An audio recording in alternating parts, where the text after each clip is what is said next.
ప్రపంచంలో మన ఇండియాలో ఈరోజు మీరు తీసుకుంటే అత్యధిక వెడల్పు ఉన్నటువంటి రోడ్డు 14 లైన్లు ఉన్నటువంటి రోడ్డు, అది 160 ఫీట్లు ఉన్నటువంటి రోడ్డు. ఇదే ఇలాంటి రోడ్డే అమరావతి ఔటర్ రింగ్ రోడ్డుకి కేంద్ర ప్రభుత్వం ప్రతిపాదించింది. అయితే నారా చంద్రబాబు నాయుడు గారు దాన్ని 230 ఫీట్ల రోడ్డు కావాలని అడిగారు.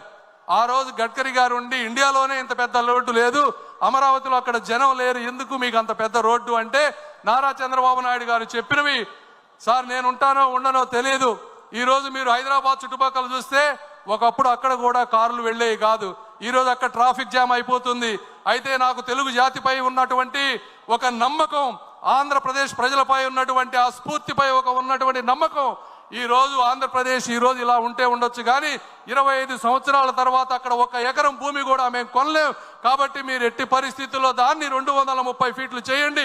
దీనికి అవసరమైతే నేను 1000 కోట్ల రూపాయలు మా రాష్ట్రం నుంచి వస్తాను, నేను చూడకపోయినా నా ఆంధ్ర రాష్ట్ర ప్రజలు ఈ రోడ్డుపై అనుభవించాలి అని చెప్పినటువంటి వ్యక్తి. దీనికి నేను ప్రత్యక్ష సాక్షి అని చెప్తా ఉన్నాను. అదేవిధంగా జగన్మోహన్ రెడ్డి గారు గత 5 సంవత్సరాల్లో రాష్ట్రంలో ఉన్నటువంటి అనేక వ్యవస్థలు, స్కీములు అన్నిటినీ కూడా నాశనం చేసినటువంటి వ్యక్తి.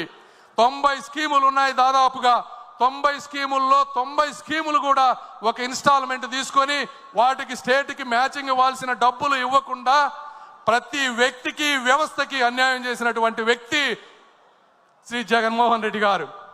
ఈరోజు చూస్తూ ఉంటే కార్యకర్తలకు కూడా నేను ఒకటి చెప్తా ఉన్నాం, 2014-19 మధ్య ఆ రోజు నారా లోకేష్ గారు పంచాయతీరాజ్ మంత్రిగా ఉన్న రోజు వేసినటువంటి సిమెంట్ రోడ్లే ఈరోజు ఎస్సీ, ఎస్టీ, బీసీ కాలనీలో ఒక అద్భుతంగా ఉన్నాయి. ఒక్కసారి ఊహించుకోండి, గత 5 సంవత్సరాల్లో ఆ సిమెంట్ రోడ్లు వేసి ఉండకపోతే ఒక్క ప్రాంతంలో కూడా తిరగడానికి రోడ్లు ఉండేవి కావు. మళ్ళీ అదేటువంటి అభివృద్ధి ఈరోజు ఎక్కడ చూసినా రాయలసీమ ప్రాంతంలో ప్రతి నియోజకవర్గానికి 20 కోట్ల రూపాయలతో జాతీయ ఉపాధి హామీ పథకం నిధులతో 20 కోట్ల రూపాయలతో ఈరోజు సిమెంట్ వర్కులు జరుగుతూ ఉన్నాయి ప్రతి ప్రాంతంలో. కార్యకర్తలకు 2 ఇబ్బందులు ఉన్నాయి. ఒకటి 14-19 మధ్య చేసినటువంటి కొన్ని నిధులు ఒక 180 కోట్ల రూపాయలు మీకు రావాల్సినవి రావలేదు. దీనికి కారణం ఆ రోజు జగన్మోహన్ రెడ్డి గారు 30% వర్క్స్ తెలుగుదేశం పార్టీ నాయకులవి వీరు పనులు చేసినా చేయలేదు అని చెప్పి సెంట్రల్ గవర్నమెంట్లో కంప్లీట్గా మూసివేస్తే అవి ఈరోజు తెరవలేని పరిస్థితిలో ఉన్నాం. ఆ 180 కోట్లు కూడా తీసుకొచ్చే బాధ్యత మేము తీసుకుంటాం. అయితే కేంద్రం ఏమన్నా ఇస్తుందేమోనని మొదటగా ప్రయత్నం చేస్తున్నాం. కేంద్రం ఇవ్వని రోజు రాష్ట్ర ప్రభుత్వం ఆ 180 కోట్లు ఇస్తుంది. అదేవిధంగా ఈరోజు 2000 కోట్ల రూపాయలు నిధులు మన జాతీయ ఉపాధి హామీలో పెండింగ్ పనులు ఉన్నాయి. నేను ఇక్కడున్నా కూడా నిన్న ఫాలో అప్ చేస్తూ ఉన్నాం. రాత్రే దానికి కన్ఫర్మేషన్ వచ్చింది. ఆ 2000 కోట్ల రూపాయలు కూడా వచ్చే వారం 10 రోజుల్లో మీ అందరికీ వస్తున్నాయని చెప్పి మీ అందరికీ నేను తెలియజేస్తా ఉన్నా. అదేవిధంగా ఈరోజు ఎక్కడ చూసినా, ఏ పల్లెకు చూసినా ప్రతి వ్యక్తి దాహంతో గొంతెత్తేటువంటి పరిస్థితి. ఈ పరిస్థితిని గుర్తించినటువంటి శ్రీ నరేంద్ర మోదీ గారు అద్భుతమైనటువంటి జల్ జీవన్ మిషన్ని 20,000 కోట్ల రూపాయలతో ఆంధ్రప్రదేశ్కి ఇచ్చారు. అందులో కేంద్ర భాగం 14,000 కోట్లు, రాష్ట్ర భాగం 6,000 కోట్లు. ఇది జగన్మోహన్ రెడ్డి గారి పరిపాలనలో వచ్చింది. అయితే కేవలం జగన్మోహన్ రెడ్డి గారు 2,000 కోట్ల రూపాయలు మాత్రమే ఖర్చు పెట్టి 12,000 కోట్ల రూపాయలు నిరుపయోగంగా చేసి ఈరోజు ప్రతి ఇంటికి నీరు వచ్చే విధాన్ని రాకుండా చేసినటువంటి వ్యక్తి. ఆ స్కీమ్ కూడా ఈ 26కి ఎండ్ అయిపోతుంది.